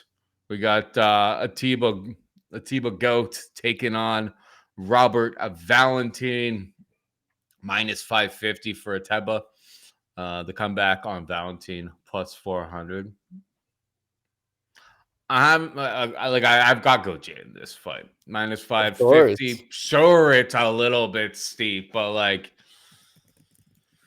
I see an elite prospect. I see somebody who's going to probably roll through a whole bunch of these guys. They're going to do a pretty good job of keeping him out of the way of, guys with like D1 top end type of wrestling abilities. And we look at a guy like Valentin and he was taken down 8 times by Torres Finn. He was able to like hang out in that fight, but he's shown time and time again his offensive wrestling, I think, is a bit of a problem in his game. Loader was able to take him down and absolutely just bully him. So I don't think Robert Valentin is much of a threat when it comes to the wrestling department. That knockout of Giannis Bakar, beautiful elbow, beautiful finish. My boy Ateba has got 81-inch reach, 6'4", moves insane, 22 years old. We're just getting started, Cody. We're just getting started with Ateba Goat. Robert Valentin's not stopping this, but I did play the under 1.5. I know you love overs. It is what it is. Ateba, but like against Ateba, I would say watch yourself because this guy, I feel like I feel like what's going to happen here with Ateba is like they're going to take their time. They're going to give him the Jose Medinas, the Robert Valentins, until they get confirmation from, Manchester top team that like, okay, he's ready to, like, he's been sprawling, like the sprawl training, the wrestling is really on point now. And then they'll unleash him against some guys again. But like they know that they have a guy who's got crazy athleticism, motion, ability. It's like you just go on his Instagram and like watch him shadow box, and you're like, man, that guy's fast for like how big he is. Ateba Goat by murder. Your thoughts? Yeah, well, he's just one of these guys. He's 23 years old, so you can watch back tape and be like, oh, he can't wrestle. Oh my God, look at it. Glenn Williams took him down a pile of times. Well, Glenn Williams shot 5,000 takedown attempts in that fight. He's like, I don't want to play this game. And yeah, Glenn Williams never fought again after that. Whereas like Ateba Gautier is continuing on and I think making a lot of improvements. And Paul Shaughnessy has looked me dead in the eyes and he told me that Khabib Nurmagomedov would eventually be the world champion. And he was right. He looked me dead in the eyes and told me Francis Ngannou would eventually be the UFC champion, similar to Ateba Gautier. And, Paul was dead right. He also told me he thought Justin Scoggins would eventually be the champ. But hey, just I like haven't always Meatloaf been says, right. 2 out of 3 ain't bad, man. That's still pretty good numbers when you really think about it. I'm not I saying didn't know that Scoggins had an asphyxiation kink. Okay, guy loved yes. getting choked. I didn't see that He's one. super talented, but He you're right. was You just can't quite talented. put it together. He had quite the Ateba, kink. Ateba really does give Francis Ngannou vibes, and it's not just always he's Cameroonian. It's just he's a big raw power puncher that is only now getting the skills and the focused training given to him, and he's going to be a problem for everybody. Where this guy makes this weight class 185 pounds, I certainly have no idea, but he can crack. He can crack with the best of them. Can you take him down? Yes, definitely. That Yuri Nato fight, Nato on the Contender Series, and of course you go back and you watch the Glenn Williams fight, which is readily available online. Yeah, there's a path of taking this guy down, but again, he's going to be shoring up those deficiencies every camp that he has. If he gets up even for 2 seconds and slams you, it's going to be a problem.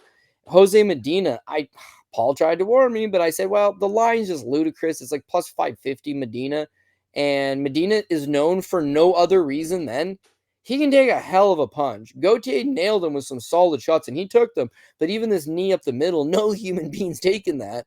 And Jose Medina crumples to the canvas. So he's just unloading with heavy, heavy firepower. You just need to book him against, and Paul mentioned this, soft guys, lower end guys of the division, predominantly have striking styles, and allow him to build up. They'll test him. They'll test him in other areas, but they're not going to expose him in those areas. And that's where Robert Valentin walks in. So Paul already touched base on this. He got very soundly out grappled by Ryan Loder and Torrance Finney. Those guys are real wrestlers. Mm-hmm. Valentin is just not at that level. He's worked a lot on his wrestling. You watch the Finney fight, his takedown defense really ain't that bad. He gets up a whole bunch of times. He stuffs a bunch of takedowns. Clearly he's worked on it.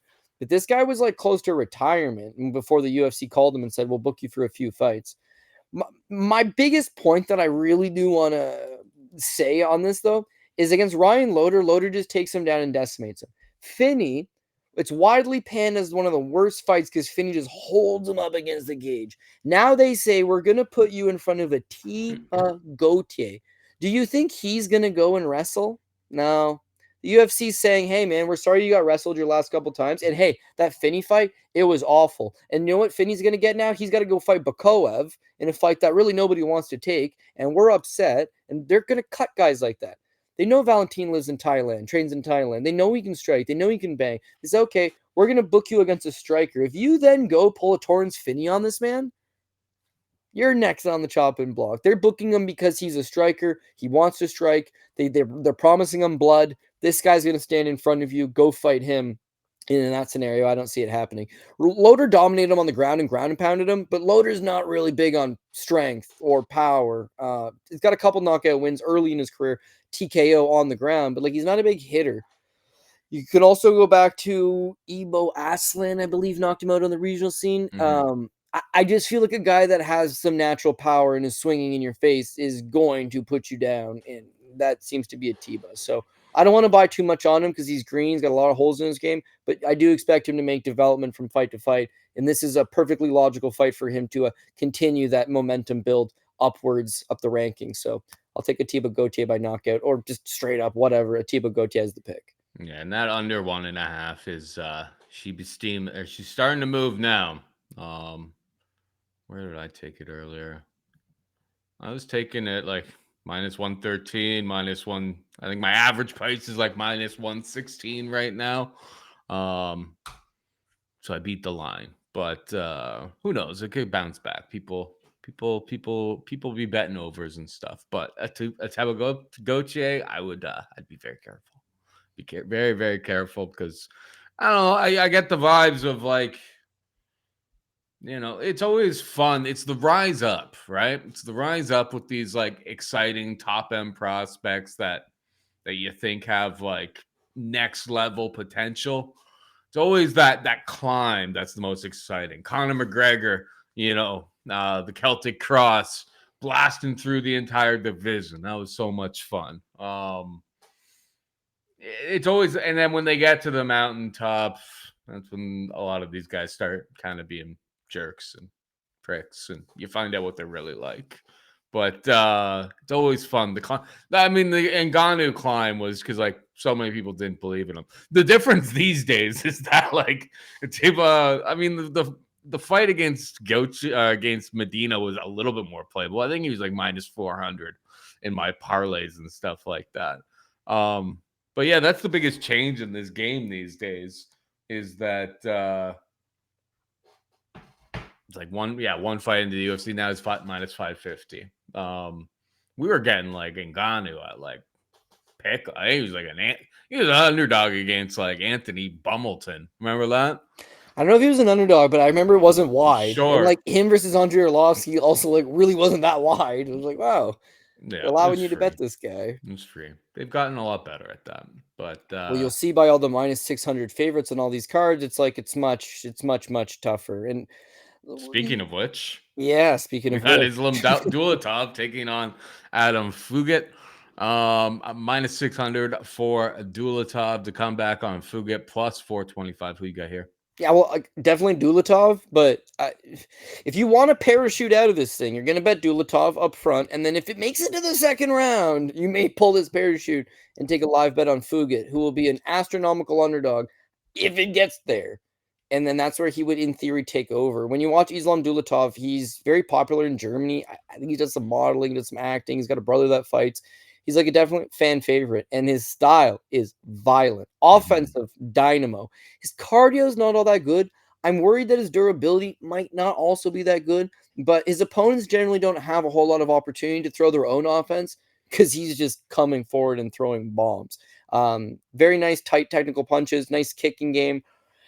Guy's just very violent when need be. Like on the Contender Series, you could see against Vanilo and Tunes is that he burns very, very quickly. Like he's throwing everything fast. He's trying to get these finishes very quick. And 100% when you watch him fight, he slows down as they go. If the knockout doesn't materialize, it's going to be a problem. I feel like the UFC realizes this. I feel like the UFC knows that he's a star and that they would like to work with him. And this is your first fight in the UFC. You got to give the guy a logical first step so that he will probably get exposed at some point. Someone's going to take that firepower and return it or simply outlast him. This guy will get faded at some point. I don't know that Fugitt's the guy that's going to force me to fade him right now. Now, on one hand, Adam Fugitt, when he's on the Contender Series against Michael Morales, he made it to the third round. He didn't look terrible, but then the third round, he got whooped and he ended up getting knocked out. His fight with Mike Malott, he got dropped in the second round and then eventually gave up the guillotine choke. Not the greatest look. Against Josh Quinlan, he took some okay punches. He outworked him. He outlasted him. That's the game plan for him. He's going to shoot a few takedowns because he's from the Pacific Northwest. He's not a credited wrestler. He's not a high-end wrestler, but I think he's going to try to slow down Dulatov, make him carry his weight a little bit if he can, just really try to grind him a bit. And then he needs to roll with the punches and get him out of that first round. If you can get him to round 2, maybe he starts to take over. If you can get him to round 3, that's when he becomes live. He just needs the durability to get himself there, and I don't know that he does have it, to be honest with you. So I think Dulatov probably takes him out in the first, the under 1.5, just gets him out of there before Fugitt really starts to become a problem. And then the other thing with Fugitt is that he's just not super active. Like, fought once last year.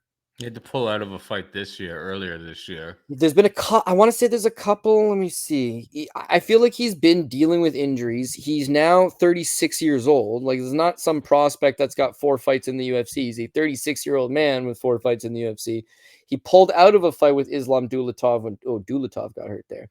And then they were going to fight. He was going to fight Billy Ray Goff. Goff withdrew. So now they're running it back in July. And they've ran it. They've been trying to make this fight for a while with a good-looking German fella, tall, handsome German fella. Yeah. He's got a lot of good stuff going his way. And I think he's marketable, certainly in his own way. So, yeah, you want to get him those proper fights. And they're running this Fugitt fight, I think, for a reason. So Fugitt 36 hasn't fought in a year, not really good in any one element. He's not a great striker. He's not a great wrestler. He's not great with his durability. His cardio, I think he's got a cardio edge over Dulatov. So if he can find a way to weaponize that, that's his path to victory. But that's going to be way easier said than done. So I'll take Dulatov. It's going to be an absolute storm early on, and that's kind of how Dulatov fights. I did watch one fight from Octagon where he was like got into the second round. The cardio didn't look that bad, but yeah, my biggest takeaway was like, watching Malott drop him. And Morales is like a legit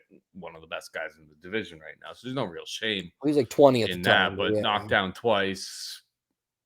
I guess the Quinlan fight, not so different, but like Dulatov just comes fast and furious. Like those early combos are like a lot of action coming at you, and I don't think Fugitt's going to be able to take it either. So Also with that's the win is Josh Quinlan. He beats Josh Quinlan on a split. Okay, yeah, then if you click on Josh Quinlan, I'm sure you'll see is that Sam Kilmer yokes him out in like 2.5 no, minutes after I that. don't have Tapology open. Non Too many PED Josh ads. Quinlan is not that good, and Fugitt takes him on a split. A guy that can't even win on the regional scene, can't even get out of the first round. Sam Kilmer's good. Don't get me wrong, but what I'm saying is that he did them on a split decision. This is not going to go, I don't think, particularly great for him. So, sounds like we're in agreement on that one. 100%. All right, we got Jim the Brute Crute taking on Marcin Prachnio. Crute a -300 favorite to come back on Prachnio plus 250. Who you think? Who you got here?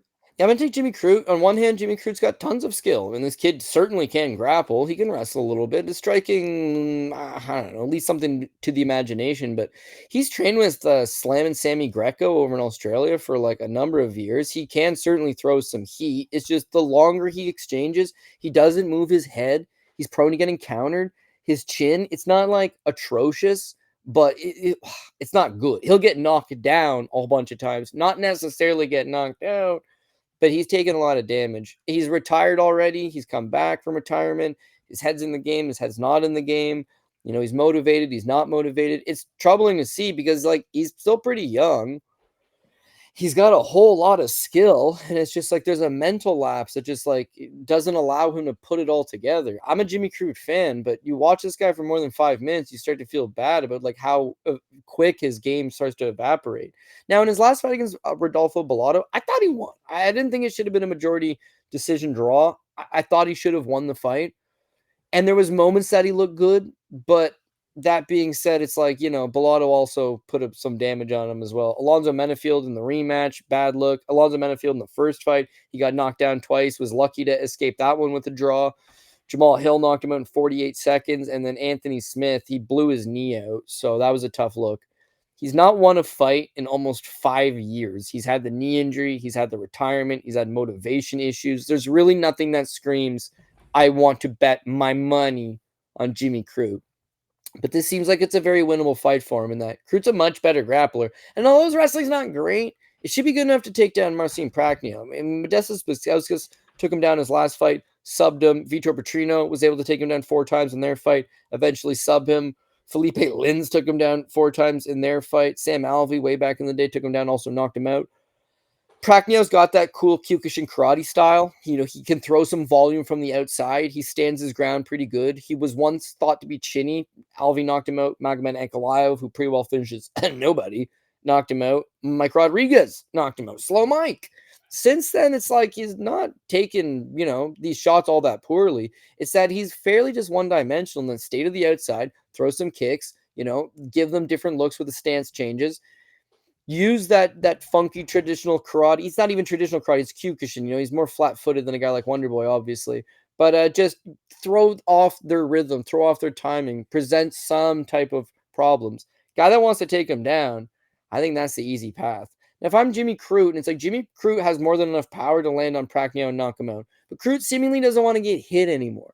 So he always don't get hit. gasses when he wrestles too much. But this is the way. You got to take him down and sub him because standing with him is just going to get you in trouble. You're going to get out-volumed. Yeah, I got to go with Crute. Did I mention Ike Villanueva? I can't had also lay taken minus down 300 with Crute is my problem. Well, we just went over this 6-fight winless streak. 2 of them are draws, but it's a winless streak all the same. Hasn't won in almost 5 years, 4.5 years, October of 2020. Chinny at times, cardio issues at times. You're right. Why would you bet this guy? But I got to look at who I think wins the fight more often than not, who's got the better skill set. And like Jimmy Crute, let me down one more time. Why won't you? I mean, I'm a glutton for punishment on guys like this. I can see the talent. He just is a mental lapse waiting to happen. So the pick is Crute for me, but I understand there's going to be a lot of volatility here. Yeah. Let's just bet draw 80-1 and call it a day. But Jimmy Crute, I mean, like, he's got 2 of his last 3 fights have gone. Regression would be coming to the mean that that there's going to be less draws for him. But like, I mean, his style kind of lends to it. He's a bat out of hell kind of early, and has kind of been known to gas and fall apart in some of his fights. I guess the Menafield fight was what flipped on its head, though, wasn't it? Well, the first fight, I thought he was No, he doing had good. four or five on takedowns. Oh, there was a knockdown. I can't recall The first every fight, he got single the one of 6 these. takedowns, but he got knocked There was down twice. the point taken, I think, happened in that one. Either way, I can't. There's so many fights going on this weekend, Cody. I'm not laying minus 300 on a guy who hasn't won in nearly 5 years. Can't do it. Won't do it. But I wish you well. I will be cheering for you and the PRP with Jim the Brute Crute in it. We got Ryan Spann, Lukasz Brzeski. Spann minus 210. This is where like we start getting into like some grease fires here. Spann minus 210, Brzeski plus 180. My quick notes on this one, like just watching their tape. One, obviously this fight's at heavyweight, but like Brzeski, not exactly a very big heavyweight. Like I think he comes in at like 230-ish. Doesn't hit particularly hard. Doesn't have great durability by any stretch of the imagination. If Ryan Spann doesn't absolutely knock this guy's head off and gasses and ends up losing, like it's over. It is so over for you because this is actually a nice handout from the USC for Ryan Spann, who I don't think should be fighting at heavyweight. Like he's kind of, it seems like he just doesn't want to really cut weight anymore. It's such a coward's way out. My strategy for this fight, Cody, is to just see if Brzeski can get through the first 5 minutes and try to bet him live because I refuse to lay chalk on heavyweight Ryan Spann. Although I do think that he probably gets Brzeski out of there early. Brzeski, obviously, knocked out by Kennedy, knocked out by Nick Parkin, not exactly a big hitter by any stretch of the imagination.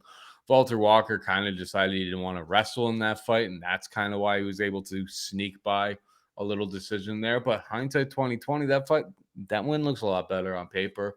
But yeah, over and over, we see, Waldo knocked him out in the first round. If guys want to stand in the pocket, throw heat, they find finishes.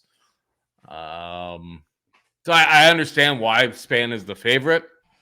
I just can't back this guy when I know that it's like if we get out of round one, like he is falling off of a cliff.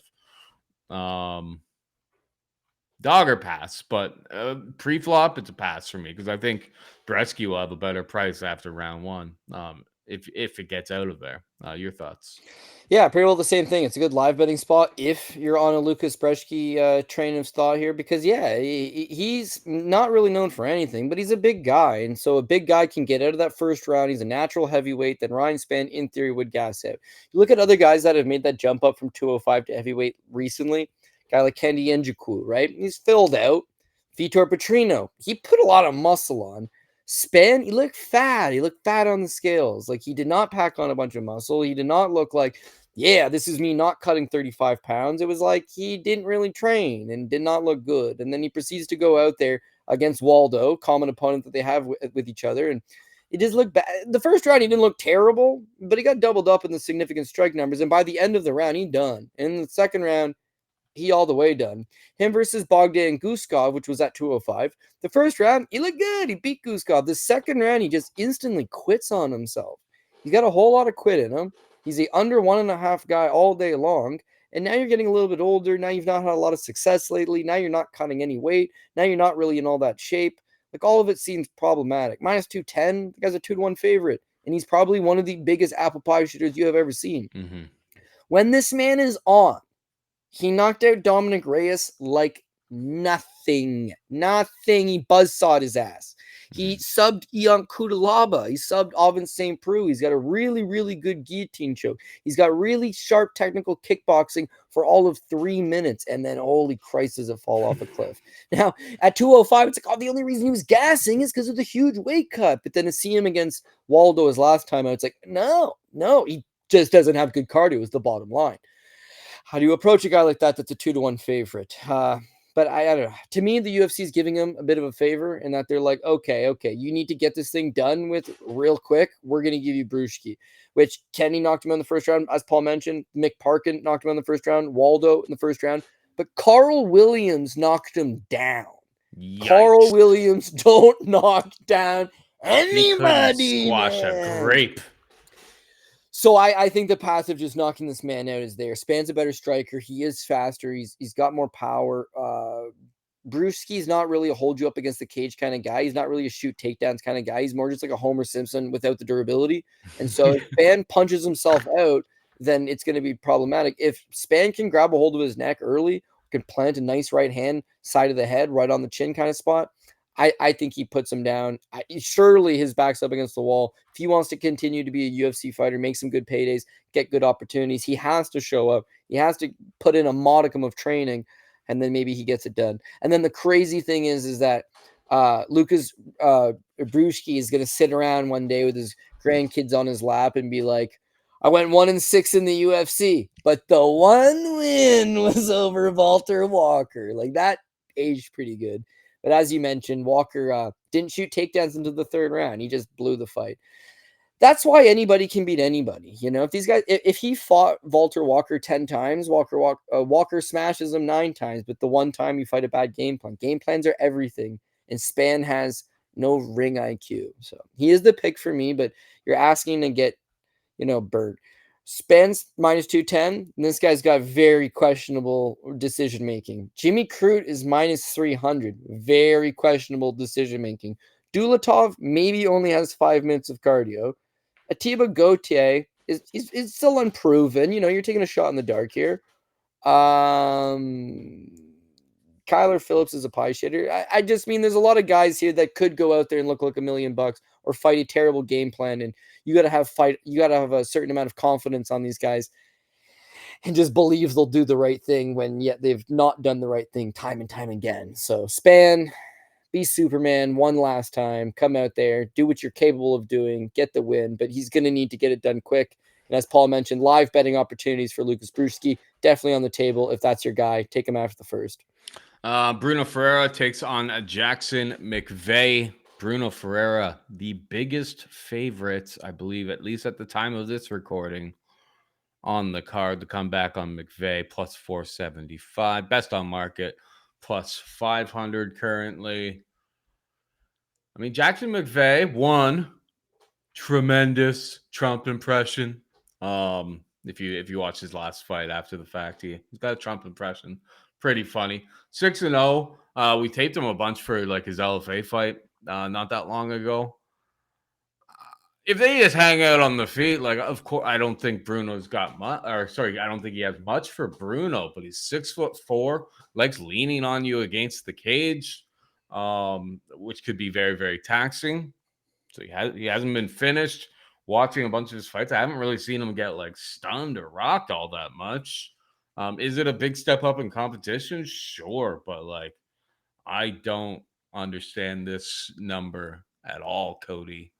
Bruno Ferreira, 6 inches shorter, 5-inch reach disadvantage. And like, what if Jackson McVey's chin is just legendary? We don't know a bunch of things. And at this price, to lay Bruno Ferreira at minus 650, like, you got to know a bunch of these types of things. And what we do know about Bruno Ferreira is, like, I think he's turned a bit of a corner in his career here, but taken down 4 times by Abus Magomedov, submitted with an arm triangle. Nursultan Ruzaboev, killed him in the first minute or so. Stoltz's fight looks better in hindsight. No question. The guy hits super, super hard. He's dangerous. Volume's low. And even against Arman, like, he went out there, got 2 takedowns. It's just like, I think if he takes this kid down, like, Jackson got some nice little subs. So at plus 500, I mean, that was my first click of the week. I was just like, I've taped this guy already. Like, I feel like this number is insane. Dog or pass for me, but I'm already on Jackson McVey. Your thoughts? Yeah, I feel like Bruno Ferreira absolutely nukes him, but yeah, it's unfair to say. The thing with McVey, it's hard. You don't have no barometer test. You don't have no litmus test. You don't have no ability to be like this guy racks up, stacks up against opposition based on guys he's fought. He's fought absolutely nobody. So yeah, he's a big guy, but he's got a But career. he's gotten through them easy is the thing, Cody. Yeah, I know, but that's not necessarily always a good thing. Well, yeah, it is. You're fighting against 5-5 and 2-5 and 7-13, and you're beating them in the first round. You're right. That is in fact what you are supposed to be doing, no doubt about it. But your career best win is Matteo Garner or 3-2 Ben Fowler. Like it's hard to now say this guy can come into the UFC and win. Furthermore, he gets signed to fight Cedric Dumas, who's the worst guy in the roster, and he's the betting underdog. I was betting him there too. Yeah, I was gonna bet him too, but then they switched it to Christopher Ewart, and I was gonna take Christopher Ewart, and then he doesn't make weight. They tell Jackson, "Thanks for showing up. Here's $12,000 show money, and we're gonna rebook you right away." Well, it's not. He's not getting a contender series guy in Christopher Ewart. He's not getting an absolute plug in Cedric Dewey. He's getting Bruno Ferreira. Now Bruno is very similar to Francisco Prado. He's not in the right weight class. This guy's not a middleweight.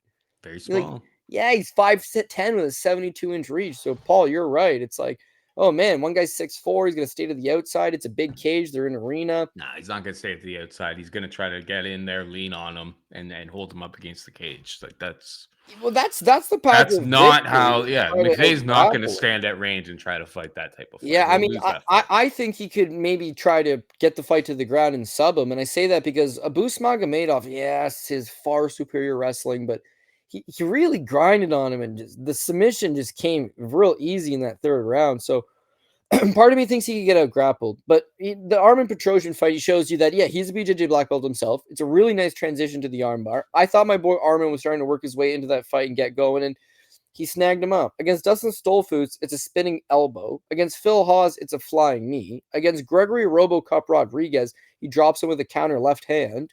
This guy's got a whole lot of power, and McVey has never been hit before. You can't watch his fights and be like, oh yeah, this guy's got a good chin. Oh, this guy's been hit. You don't know. You don't know. There's money in the unknown. That's money in the unknown. It's all a numbers game as far as like if this was a pick 'em, of course I'm picking Bruno Ferreira. If this was like Bruno Ferreira minus 200, of course with the question marks. It's like 5-1, giving up that much size against a kid that like has rolled through absolute scrubs. I mean, that's just the way I that's kind of not look true. at it. Gregory Rodriguez is a contender. No, Jackson McVey has rolled through absolute scrubs, but we don't know what happens when he takes that step up. There's money in the madness. I would say if you were playing, if you didn't come into this show knowing what the odds of this were, what would you have thought the odds were going to be? Okay, that's fair. I would have had like Brunno minus 235. Exactly. Bruno minus 250. You're not wrong about that. I wouldn't have lined it this far, but it probably got lined closer to that. And then people, they like Brunno and they're betting Brunno. And if I was to be like, Paul, I want you to come see my nephew. He's playing T-ball. He plays T-ball. And dude, like this kid's got like a .655 average in T-ball. But then we're going to take him to play a Division III game against some Division III college players. Do you think it's going to transition? It's like, no, he's playing T-ball. Of course he looks good playing T-ball. Now he's taking on a D3 college athlete. Not going to go good. McVey, he's big. He's a big guy. That's fair. And that weigh-ins, he's going to look way bigger. And then when Brunno throws a spinning back elbow, this guy's going to be like, no guy that I fought to this point even knew what that was. But Bruno's going to have to cover a lot of distance and go 6 inches higher with that spinning elbow to hit this 6'4" guy up in the chin. Yeah, but it's like, okay, how tall is Armin Petrosian? Armin Petrosian's 6'3", so he's an inch shorter than him. How big's Abus Magomedov? He's 6'2" with a 78-inch reach. Okay, so he's a pretty big guy. How big's Nursultan Ruzoboev? He's 6'5" with a 76-inch reach. Although you're right, he got smoked in that one. He's fought big guys before. McVey's not the biggest guy. Those guys are good and they're big. McVey's just big. McVey doesn't have the power on the feet to like. We're not comparing the situation to Nursultan Ruzoboev. Like it's not anything like that. If anything, it would have to be like the Abus Magomedov fight where you get takedowns, you hold position, you wear this guy down against the cage, and at Plus 550 is what I got it at. It's a gamble I am willing to take this week. You know what? Brunno's got 2 losses. One guy was an OV, one guy was an EV, and this is a McVey. So maybe you're onto something, Paul. I don't know. Or I'm dead wrong, but I'm taking Brunno. That's just it's the second fight, so if it blows up in my face, at least there's still 12 more to go after that. And maybe Carly Judas, Nicole Cagliari. Judas a minus 335 favorite to come back on Cagliari, plus 275. Who you got here? I got Carly. Is it Judas or Judice? I don't think it really matters. Yeah, Carly Judice. She's from Louisiana, so she's opening up the card. She's the hometown girl. Apparently, there's going to be some good fanfare for her. I think that people are going to show up early because this is a pretty good card when you look at it. And fans from Louisiana are pretty passionate. So, similar to Nashville last weekend, they'll come early. I just see a lot of progression in this girl. She's 26. And she is a college softball player. So she's athletic. And she transitions from softball to MMA, which sounds weird. But she's got volume for days. She's athletic. She's got good footwork. But she just really goes and throws down on opponents. Undefeated, 4-5-0 as an amateur. And then since she's come to the UFC or even just Contender Series, she landed 168 significant strikes against Ernesta Carnicate. And then against Gabriel Fernandez, she landed 169. She lost both those fights, both of them by split decisions. The fight with Gabriel Fernandez was fight of the night. She got a $50,000 bonus, but you're still 0-2. That caused people to smoke the doobie and take Eunice Dubin and the last time out. Just fading her on the base of, well, she's 0-2, but this girl is violent. She's got a whole lot of dog in her. She's got pretty solid technique. She throws a plethora of attacks from kicks, straight punches, different angle attacks, and she's still 26 years old. So because she's transitioned from another sport, and that's not a traditional fight sport, but it's softball, you're transitioning, you're largely picking up a lot of this stuff as you go. But she's got a lot of determination. She's got very good work ethic, and I can truly say that you can see the improvements happening. Against Ernesta, she gave up 1 takedown, but largely it was a striking battle. Against Gabriela Fernandez, she gave up 2 takedowns. She also got 2 takedowns of her own. And, of course, Gabriel Fernandez ended up going spring in the huge upset over Wang Kong in her next fight after that. So to lose a split decision to her in a fight where you landed 50 more significant strikes and also got 2 takedowns, it's not a bad look. It's just developmental. You lose, you go back to the drawing board, you get better. I think that she's got a striking advantage. I think she's got a cardio advantage. I think she's got a pacing advantage. The one thing she's got to really worry about here is the grappling. But what I want to say is when you look at my girl here, Carly Judice, she's 5'7" with a 68-inch reach, right? So against Nicole Cagliari, she's got a 4-inch reach advantage, a 5-inch reach advantage, a 4-inch height advantage. She's just a lot bigger. Now, what we saw from Cagliari is that on the Contender Series, she fought Corinne Laframboise, a French fighter from Canada, who's not bad grappler, really not bad grappler. And she was able to sub her with an armbar. Pretty nice little setup to it. Against Ernesta Caricate, her last time out, she got 3 takedowns. She held her up for about 5-6 minutes of control time. She had some spots, but she's just not landing the damage. Now, if you're using Caricate as a common opponent, it's like, okay, Caricate also fought Judice, and they both threw up huge volume. And if this girl's able to take down Caricate, who had the 1 takedown over Judice, maybe she's going to get this takedown as well. To me, this thing comes down to Louisiana Thunder, baby. It's the first fight on the card. When the UFC comes to these markets, they always let the local judges and the local refs do the early prelims. And then by the time the main card starts, it's Turd Dean, it's Dan Mergliot, it's the guys that you recognize. But those local athletic guys, that they're getting their reps, so the UFC's in town, they're going to show us some stuff. This is how you score properly, and this is how you do this and that. They'll get those early rubs. The fans, they want violence. They want to fight. They don't want Cagliari, half the size of Judice, clinging on for these takedowns. Judice lands 100 significant strikes all the time. Yeah, she's only had 1 Contender Series fight and 2 UFC fights. Between those 3 fights, she's averaging over 11 significant strikes landed per minute. They are going to look at damage over control time, and Judice will be doing the damage. She may get taken down. She may get controlled here and there. She'll keep scrambling. She's making improvements. She's going to have the overall striking acumen. She'll put up the damage. She'll put up the volumes. She'll have the live crowd in her favor. She's from Louisiana. They're not going to allow some foreigner to come in. I don't mean foreigner in a racist way, but someone that's not from Louisiana. No, I know. I'm clipping somebody that part. Someone who's not I'm clipping from that part. Louisiana. I'm putting it on the internet. Somebody who's not from there. to come into their backyard and just hold you down. You want to beat the person, it's fair and square. But holding them down, maybe not going to get it done. So I don't want to discredit Nicole Cagliari, and like, because it's women's MMA and the CF dot model and all that, like, I really can't put Judice on the top line or anything. But yeah, just I really like what she brings to the table. I think she's got a big advantage on the feet, tons of volume. Maybe she can force a late stoppage just from sheer work ethic and damage. But if not, hopefully just dictate the course of this fight where it takes place, land those bigger shots, and then edge this thing on the decision if need be. So I'll take Carly Judice. And yeah, sorry about the comment. No, people just take things in such wrong ways. I didn't mean it like that. But going to Louisiana, taking on the Louisiana fighter, I'm fading Dustin Poirier. Probably shouldn't, but I am. I'm fading Brandon Allen. Probably shouldn't, but I am. Carly Judice, baby. You're my Louisiana baby. Got to come through. Get the job done. I'll put some faith in her. I'm going to get you canceled. For that. Going to take it way out of proportion. Happened to Don Cherry. I have editing skills and stuff. I don't do too much of it anymore, but I can make you look real bad. I spent many years trying to make Tim Andercust look bad. Now everyone just believes that this guy just like has, magical powers and curses people. I'm kind of part of that.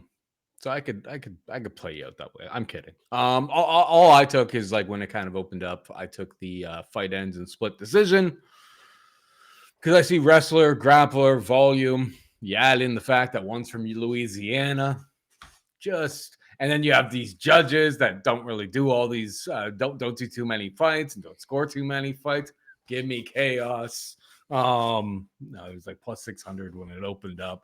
So I took that. And for me, from a picks perspective on this fight, it's CF Dop, but I don't know if I'm going to be getting to Cagliari. Anyway. We are just about out of time, but before we go, hit him with the PRP, Cody. Yeah, last week we were big on underdogs.